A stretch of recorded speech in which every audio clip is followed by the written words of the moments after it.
Good evening. आज हम अभिप्रेरणा के आगे के टॉपिक के बारे में चर्चा करेंगे।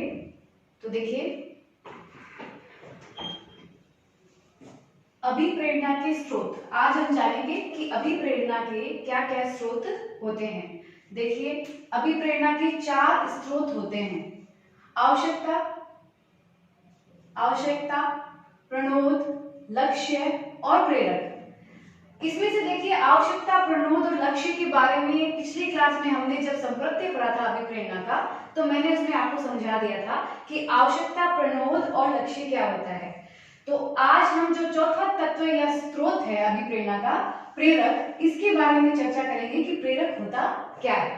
तो देखिए, प्रेरक क्या होता है। प्रेरक जो है यह बहुत व्यापक शब्द है।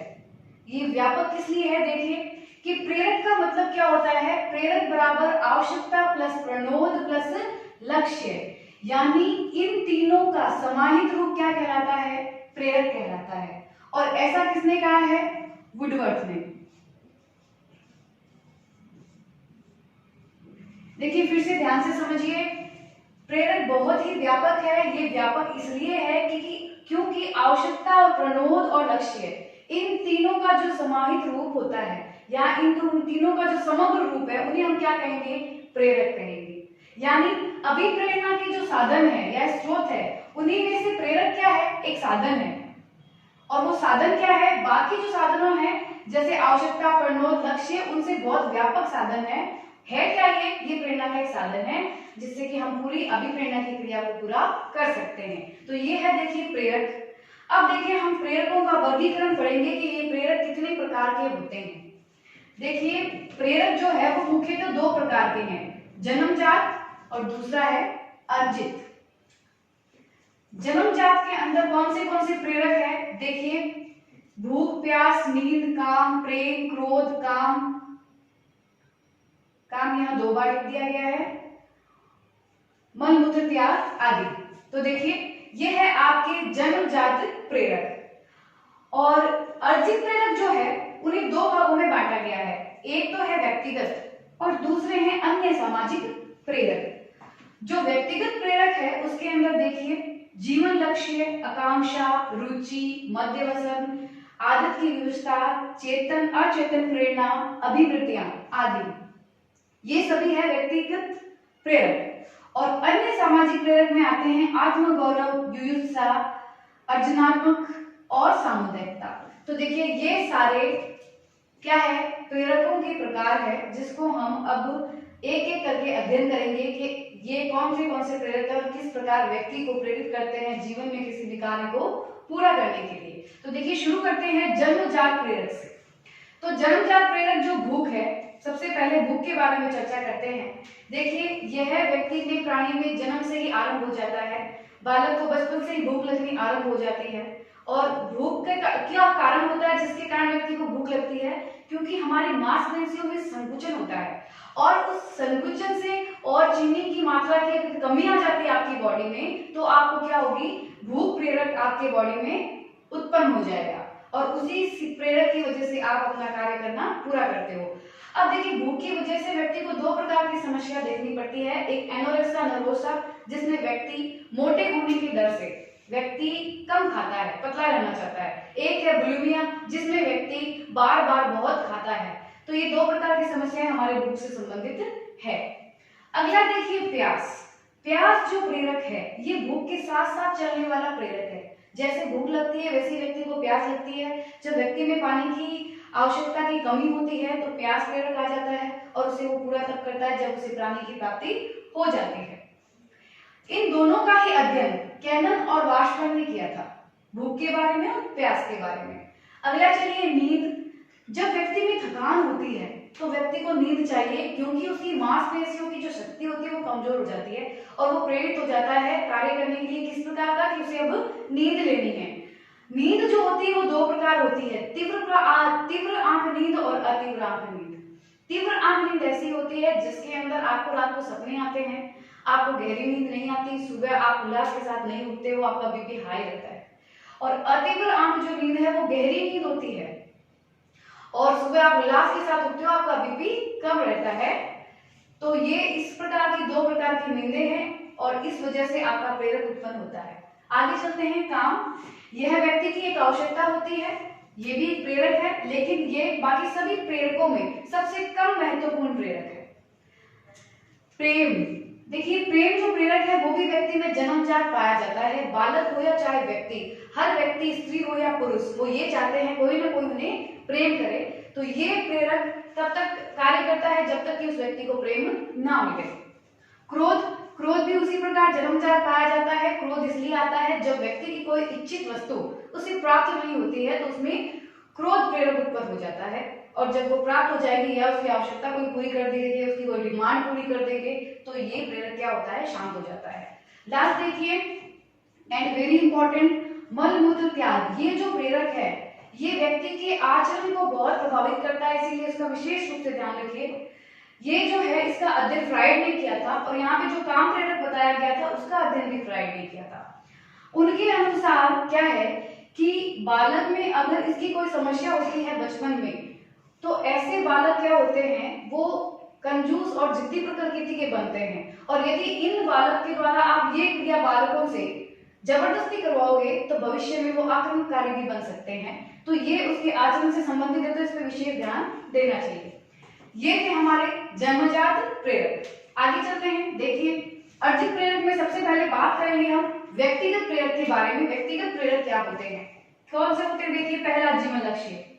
हर व्यक्ति के जीवन में कुछ न कुछ लक्ष्य होता है, उस लक्ष्य को लेकर वो कार्य करता है। जैसे कोई व्यक्ति शिक्षक बनता है, कोई डॉक्टर बनता है, कोई इंजीनियर बनता है, तो जीवन लक्ष्य उसके अंदर वो प्रेरक उत्पन्न कर देता है।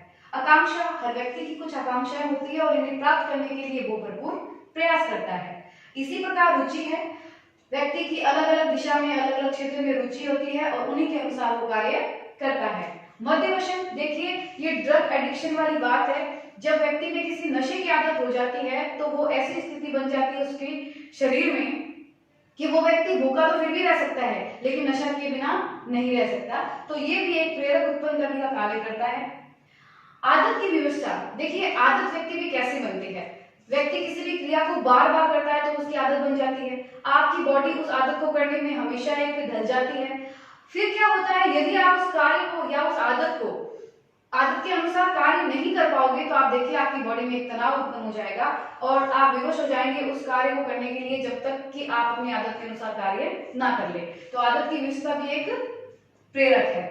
अचेतन प्रेरणा, ये देखिए हमारे अनकॉन्शियस माइंड में होती है, ये व्यक्ति को पता नहीं होती है। इसी की वजह से कभी कभी व्यक्ति जो असामान्य व्यवहार करता है वो इसी के कारण करता है, इसी प्रेरक के कारण करता है। अगला देखिए अभिवृत्तियां। अभिवृत्तियां को हम मनोवृत्तियां भी कहते हैं। ये दो प्रकार की होती है। देखिए कि इसमें अनुकूल, एक तो होती है अनुकूल मनोवृत्ति, दूसरी होती है प्रतिकूल मनोवृत्ति। हमारे घर परिवार आपस में जो संबंधित लोग हैं उनके प्रति हमारा दृष्टिकोण या हमारी अभिवृत्ति या मनोवृत्ति जो है वो क्या होती है, अनुकूल होती है। अपने शत्रुओं के लिए, दूसरों के लिए, अनचाहे लोगों के लिए आपकी जो मनोवृत्ति या अभिवृत्ति होती है वो प्रतिकूल होती है।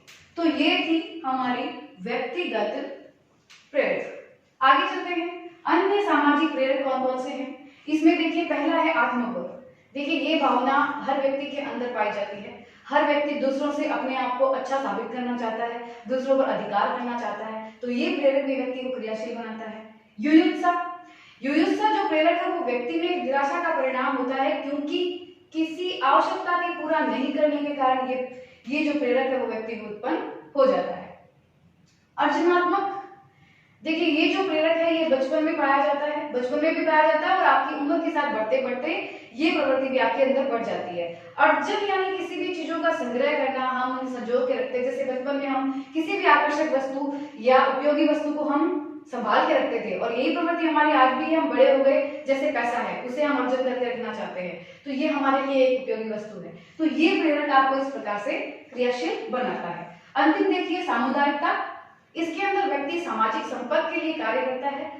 देखिए हम परिवार में रहते हैं, हर परिवार का सदस्य एक दूसरे के ऊपर डिपेंडेंट होता है, समाज में साथ चाहता है। इवन मनुष्य ही नहीं, पशु को भी एक सामूहिकता की आवश्यकता होती है। तो ये इस प्रकार की प्रेरक है जो कि व्यक्ति को क्या बनाते हैं, क्रियाशील बनाते हैं और अपने लक्ष्य तक पहुंचाते हैं। तो आपको समझ में आ गया होगा प्रेरक और प्रेरक का वर्गीकरण। आप इसका स्क्रीनशॉट ले सकते हैं।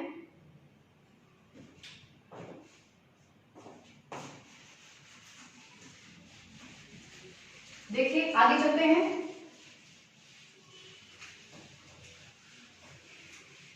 अलग अलग मनोवैज्ञानिकों ने प्रेरकों को अलग अलग प्रकार से विभाजित किया है। तो देखिए हम 3 प्रकार से प्रेरक पढ़ेंगे। 3 मनोविज्ञानिकों के अनुसार हम प्रेरकों का विभाजन पढ़ेंगे। तो सबसे पहले हम पढ़ेंगे मैस्लो के अनुसार।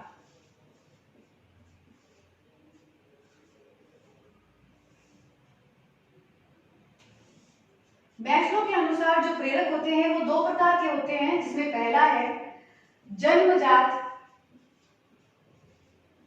और दूसरा है अर्जित।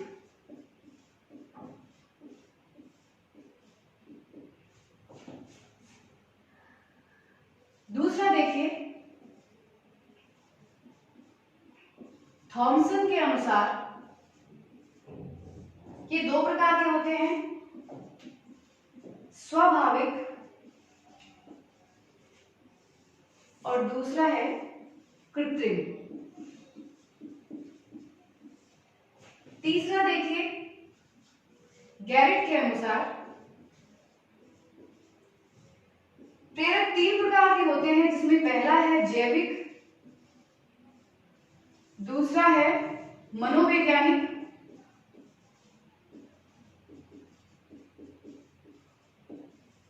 और तीसरा है सामाजिक।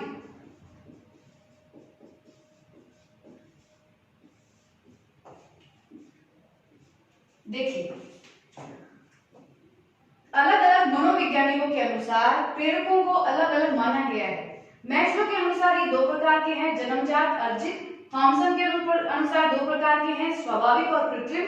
गैरेट के अनुसार ये 2 प्रकार के हैं, 3 प्रकार के हैं, जैविक, मनोवैज्ञानिक और सामाजिक। तो आइए अब इनकी हम विस्तृत रूप से चर्चा करते हैं। जन्मजात प्रेरक वो होते हैं जो व्यक्ति में जन्म से ही पाए जाते हैं, जैसे भूख, प्यास, नींद आदि। मैस्लो ने इन्हें क्या कहा है? जन्मजात प्रेरक। अर्जित प्रेरक वे होते हैं जो व्यक्ति वातावरण से प्राप्त करता है, वातावरण से अर्जित करता है, जैसे रुचि, संबंधन, उपलब्धि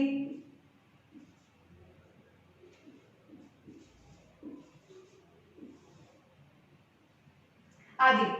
तो देखिए जो आपके अंदर जन्मजात पाए जाएंगे वो जन्मजात प्रेरक है। बाहर से आप जो भी प्राप्त कर रहे हो, जो इन प्रेरकों की वजह से आप जो कार्य कर रहे हो, तो वो प्रेरक क्या कहलाएंगे? अर्जित प्रेरक। थॉमसन के अनुसार देखिए स्वाभाविक प्रेरक क्या होते हैं? स्वाभाविक प्रेरक वो होते हैं जो स्वतः आपके स्वभाव में ही पाए जाते हैं, जैसे देखिए खेल, अनुकरण,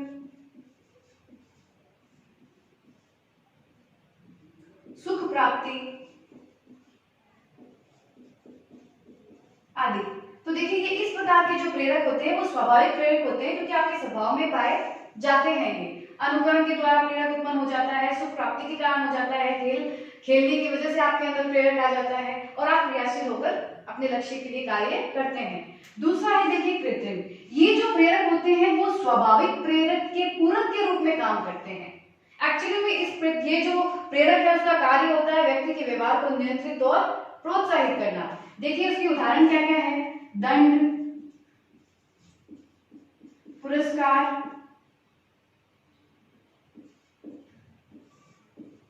प्रशंसा आदि।